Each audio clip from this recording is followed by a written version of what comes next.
ನೀರಿನಲ್ಲಿ ಈ 3 ರಿಂದ 4 ವಸ್ತುಗಳನ್ನು ಮಿಕ್ಸ್ ಮಾಡಿ ಗಿಡಗಳಿಗೆ ಹಾಕಿ ನೋಡಿ. ಫಟಾಫಟ್ ಅಂತ ತಯಾರಿಸಿ ಗಿಡಗಳಿಗೆ ಹಾಕಿಬಿಡಿ. ಇದರಿಂದ ಗಿಡದಲ್ಲಿ ಯಾವುದೇ ರೀತಿಯ ರೋಗಗಳು ಬರಲ್ಲ, ಗಿಡ ಚೆನ್ನಾಗಿ ಬೆಳೆಯುತ್ತೆ, ಹೂಗಳು ಬರುತ್ತೆ.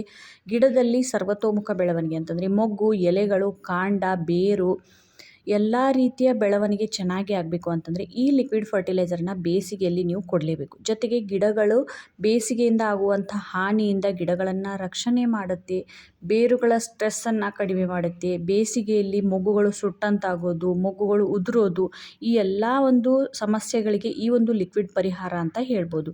ಹಾಗಾದರೆ ಆ ಲಿಕ್ವಿಡ್ ಹೇಗೆ ತಯಾರು ಮಾಡೋದು, ಅದನ್ನು ಎಷ್ಟು ಅಳತೆಯಲ್ಲಿ ಗಿಡಗಳಿಗೆ ಕೊಡಬೇಕು, ಎಷ್ಟು ದಿನಗಳಿಗೆ ಕೊಡಬೇಕು ಅನ್ನೋದನ್ನು ಈ ವಿಡಿಯೋನಲ್ಲಿ ತಿಳಿಸ್ಕೊಡ್ತಾ ಇದ್ದೀನಿ. Welcome back to Asha's plants and flowers YouTube channel. ಬೇಸಿಗೆಯಲ್ಲಿ ತುಂಬ ಜನರ ಕಮೆಂಟ್ಸ್ ಇರುತ್ತೆ, ತುಂಬ ಜನರ ಒಂದು ಸಮಸ್ಯೆ ಇರುತ್ತೆ. ಮೇಡಮ್, ನಮ್ಮ ಗಿಡದಲ್ಲಿ ಪೌಡ್ರ್ ಥರ ಆಗ್ತಾಯಿದೆ, ಎಲೆಗಳು ಕರ್ಲ್ ಆಗ್ತಾಯಿದೆ, ಅದಕ್ಕೆ ಏನು ಮಾಡಬೇಕು ಅಂತ ನೋಡಿ. ಅದಕ್ಕೆ ಪರಿಹಾರ ಈ ಒಂದು ಫರ್ಟಿಲೈಸರ್. ನಾನಿಲ್ಲಿ ಒಂದು ಬೌಲ್ನಲ್ಲಿ ಒಂದು 2 ಇಂಚಿನಷ್ಟು 2 ಇಂಚಿನಷ್ಟು ಅಥವಾ 1 ಚಮಚದಷ್ಟು ದಾಲ್ಚಿನ್ನಿ ಚಕ್ಕೆಯನ್ನು ತೊಗೊಂಡಿದ್ದೀನಿ.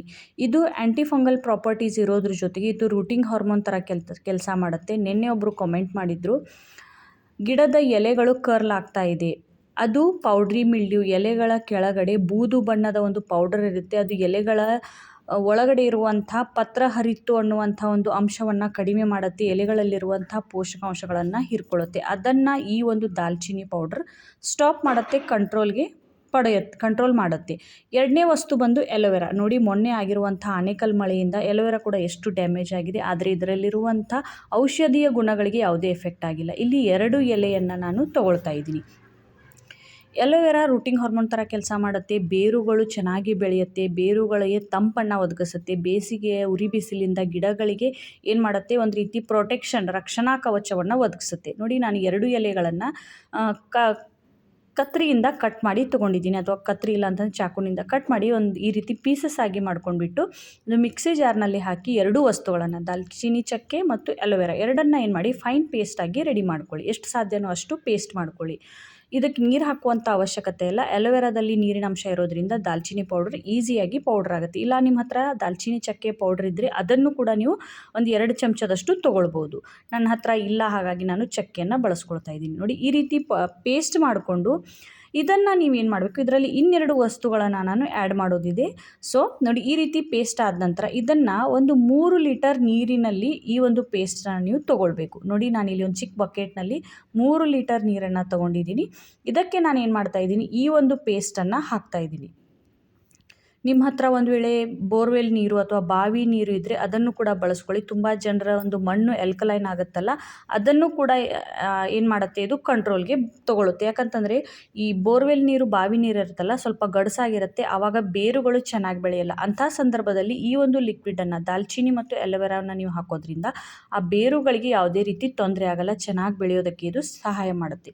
ನೋಡಿ, ಮಿಕ್ಸಿ ಜಾರ್ನಲ್ಲಿರುವಂಥ 2 ಎಲೋವೆರಾ ಮತ್ತು ದಾಲ್ಚಿನ್ನಿ ಪೇಸ್ಟನ್ನ ಚೆನ್ನಾಗಿ ಡೈಲ್ಯೂಟ್ ಮಾಡಿಕೊಂಡು ತೊಗೊಳ್ಬೇಕು. ಇದನ್ನು ಜರಡಿ ಹಿಡ್ಕೊಳ್ಳುವಂಥ ಅವಶ್ಯಕತೆ ಇಲ್ಲ, ಇದರಿಂದ ಯಾವುದೇ ರೀತಿ ಫಂಗಸ್ ಆಗಲ್ಲ. ಯಾಕಂತಂದರೆ 2 ವಸ್ತುಗಳಲ್ಲಿ ಔಷಧೀಯ ಗುಣಗಳಿದೆ, ಫಂಗಸ್ಸನ್ನು ತಡೆಯುವಂಥ ಗುಣಗಳಿರೋದ್ರಿಂದ ಇದನ್ನು ನೀವೇನು ಮಾಡಿ ಜರಡಿ ಹಿಡ್ಕೊಳ್ಳುವಂಥ ಅವಶ್ಯಕತೆ ಇಲ್ಲ.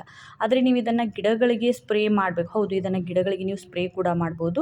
ಆವಾಗ ನೀವೇನು ಮಾಡಬೇಕು, ಒಂದು ಕಾಟನ್ ಬಟ್ಟೆಯಿಂದ ಚೆನ್ನಾಗಿ ಜರಡಿ ಹಿಡ್ಕೊಂಡು ಆಮೇಲೆ ಸ್ಪ್ರೇ ಮಾಡಬೇಕು. ನೆಕ್ಸ್ಟ್ ಬರುವಂಥ ಲಿಕ್ವಿಡ್ ಏನು ಅಂತಂದರೆ, ನಾನು 2 ದಿನಗಳ ಹಿಂದೆ ಆಲೂಗಡ್ಡೆ ಮತ್ತು ಈರುಳ್ಳಿ ಸಿಪ್ಪೆ ಮತ್ತು ಬೆಳ್ಳುಳ್ಳಿ ಸಿಪ್ಪೆಯನ್ನು ನೆನೆಯೋದಕ್ಕೆ ಇಟ್ಟಿದ್ದೆ. ನಾನು ಹಿಂದೆ ಒಂದು ವಿಡಿಯೋ ಮಾಡಿದ್ದೀನಲ್ಲ, ಗಿಡಗಳಿಗೆ ನೀರು ಹಾಕೋದ್ರ ಬದಲಾಗಿ ಇದನ್ನು ಹಾಕಿ ಅಂತ. ನಾನು ಡೈಲಿ ಗಿಡಗಳಿಗೆ ನೀರು ಹಾಕಬೇಕಾದ್ರೆ 2-3 ದಿನಗಳ ಗ್ಯಾಪಲ್ಲಿ ಯಾವುದಾದ್ರೂ ಒಂದು ವಸ್ತುವಿನಿಂದ, ಅಂತಂದರೆ ಈ ರೀತಿ ಕಿಚನ್ ವೇಸ್ಟ್ನಿಂದ ರೆಡಿಯಾಗಿರುವಂಥ ನೀರನ್ನು ಕೊಡ್ತಾ ಇದ್ದೀನಿ. ನಾನು ನಿಮಗೆ ಹಿಂದೆ ಕೂಡ ತೋರಿಸಿದ್ದೆ, ಆನೇಕಲ್ ಮಳೆಯಿಂದ ಗಿಡಗಳು ಎಷ್ಟೆಲ್ಲ ಡ್ಯಾಮೇಜ್ ಆಗಿದೆ ಅನ್ನೋದ ಕಾರಣದಿಂದ ಅದನ್ನು ನಾನು ಇವಾಗ ರೀಕವರ್ ಮಾಡ್ಕೊಳ್ತಾ ಇದ್ದೀನಿ. ನೋಡಿ, ಈ ರೀತಿ 1 ಲೀಟರ್ನಷ್ಟು ಈ ಈರುಳ್ಳಿ ಮತ್ತು ಬೆಳ್ಳುಳ್ಳಿ ಸಿಪ್ಪೆಯ ನೀರನ್ನು ಈ ಒಂದು ಲಿಕ್ವಿಡ್ನಲ್ಲಿ ಮಿಕ್ಸ್ ಮಾಡಿ ಹಾಕ್ಕೊಳ್ತಾ ಇದ್ದೀನಿ. ಇವುಗಳನ್ನು ಚೆನ್ನಾಗಿ ಮಿಕ್ಸ್ ಮಾಡ್ಕೊಳ್ಳಿ. ಈ ಫರ್ಟಿಲೈಸರನ್ನು ಸಾಧ್ಯವಾದಷ್ಟು ಸಾಯಂಕಾಲ, ಇಲ್ಲ ಅಂತಂದರೆ ಬೆಳಗ್ಗೆ ನೀವೇನು ಮಾಡಬೇಕು, ಗಿಡಗಳಿಗೆ ಹಾಕಬೇಕು. ನೋಡಿ, ಈ ಲಿಕ್ವಿಡ್ ಏನಾಗ್ತಾಯಿದೆ, ಈ ಚಿಕ್ಕ ಬಕೆಟ್ನಲ್ಲಿ ಸಾಲ್ತಾ ಇಲ್ಲ, ಹಾಗಾಗಿ ಇನ್ನೊಂದು ಸ್ವಲ್ಪ ದೊಡ್ಡದಾಗಿರುವಂಥ ಬಕೆಟ್ನಲ್ಲಿ ಇದನ್ನು ಶಿಫ್ಟ್ ಮಾಡಿ ಚೆನ್ನಾಗಿ ಮಿಕ್ಸ್ ಮಾಡ್ಕೊಳ್ತಾ ಇದ್ದೀನಿ.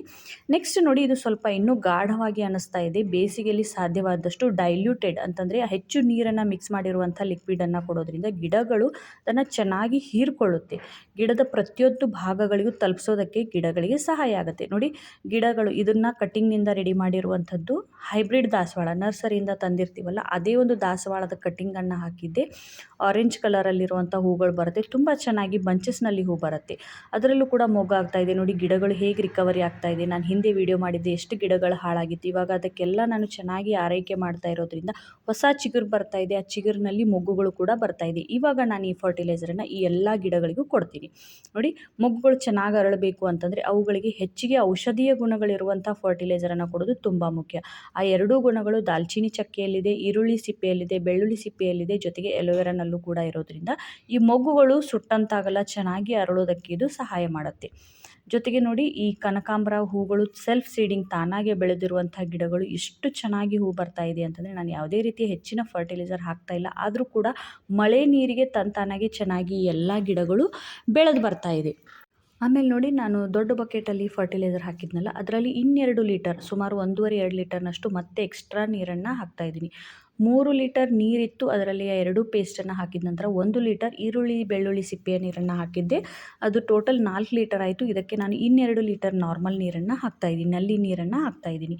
ಈ 2 ಲೀಟರ್ ನೀರು ಹಾಕೋದ್ರ ಉದ್ದೇಶ ಏನು ಅಂತಂದರೆ ಲಿಕ್ವಿಡ್ ಸಾಧ್ಯವಾದಷ್ಟು ತೆಳುವಾಗಿರಲಿ. ಅದರ ಗುಣಗಳೇನು ಕಡಿಮೆ ಆಗಲ್ಲ, ಆದರೆ ಸಾಧ್ಯವಾದಷ್ಟು ಡೈಲ್ಯೂಟ್ ಮಾಡಿ ಹಾಕೋದು ಒಳ್ಳೆಯದು. ಆಮೇಲೆ ಗಿಡಗಳಿಗೆ ನಾವು ಮೇಲಿನ ಮೇಲೆ ಫರ್ಟಿಲೈಸರ್ ಹಾಕಬೇಕಾಗತ್ತಲ್ಲ, ಹಾಗಾಗಿ ಗಿಡಗಳಿಗೆ ಯಾವುದೇ ರೀತಿ ತೊಂದರೆ ಕೂಡ ಆಗಲ್ಲ. ಅದಕ್ಕೋಸ್ಕರ ಇಲ್ಲಿ ಹೆಚ್ಚಿಗೆ ಡೈಲ್ಯೂಟ್ ಮಾಡೋದು ತುಂಬಾ ಒಳ್ಳೆಯದು. ಗಿಡಗಳಿಗೆ ಏನು ಮಾಡಿ, ನೀವು ಒಣಗಿರುವಂಥ ಸ್ವಲ್ಪ ಒಂದು 40% ಮಣ್ಣು ಒಣಗಿದ್ರೆ ಆ ಮಣ್ಣಿನಲ್ಲಿ ನೀವೇನು ಮಾಡಿ ಇದನ್ನು ಹಾಕ್ಕೊಳ್ಳಿ. ಮಣ್ಣಿನಲ್ಲಿ ಬಿಳಿ ಬಣ್ಣದ ಫಂಗಸ್ ಬರುತ್ತಲ್ಲ, ಅದು ಕೂಡ ಏನಾಗುತ್ತೆ ಈ ಒಂದು ಲಿಕ್ವಿಡ್ನಿಂದ ಕಡಿಮೆ ಆಗುತ್ತೆ. ಇದನ್ನು ಎಲ್ಲ ಹೂವಿನ ಗಿಡಗಳಿಗೆ, ತರಕಾರಿ ಗಿಡಗಳಿಗೆ, ಎಲ್ಲ ಗಿಡಗಳಿಗೂ ಕೂಡ ನೀವು ಈ ಒಂದು ಲಿಕ್ವಿಡನ್ನು ಬಳಸ್ಬೋದು. ಸೊ ನೋಡಿದ್ರಲ್ಲ, ಎಷ್ಟು ಸಿಂಪಲ್ಲಾಗಿ ಕ್ವಿಕ್ಕಾಗಿ ನಾವು ಯಾವುದೇ ರೀತಿ ಹೆಚ್ಚಿಗೆ ಎಫರ್ಟ್ ಮಾಡುವಂಥ ಅವಶ್ಯಕತೆ ಇಲ್ಲ. ನಿಮ್ಮ ಹತ್ರ ಈರುಳ್ಳಿ ಬೆಳ್ಳುಳ್ಳಿ ಸಿಪ್ಪೆಯ ನೀರು ನೆನೆಸಿರೋದು ಇಲ್ಲ ಅಂತಂದರೂ ಕೂಡ ಕೇವಲ ಅಲೋವೆರಾ ಮತ್ತು ದಾಲ್ಚಿನ್ನಿ ಚಕ್ಕೆಯ ಪೌಡ್ರಿಂದ ಮಾಡಿರುವಂಥ ಲಿಕ್ವಿಡ್ ಕೂಡ ನೀವು ಏನು ಮಾಡ್ಬೋದು, ಗಿಡಗಳಿಗೆ ಫೀಡ್ ಮಾಡ್ಬೋದು.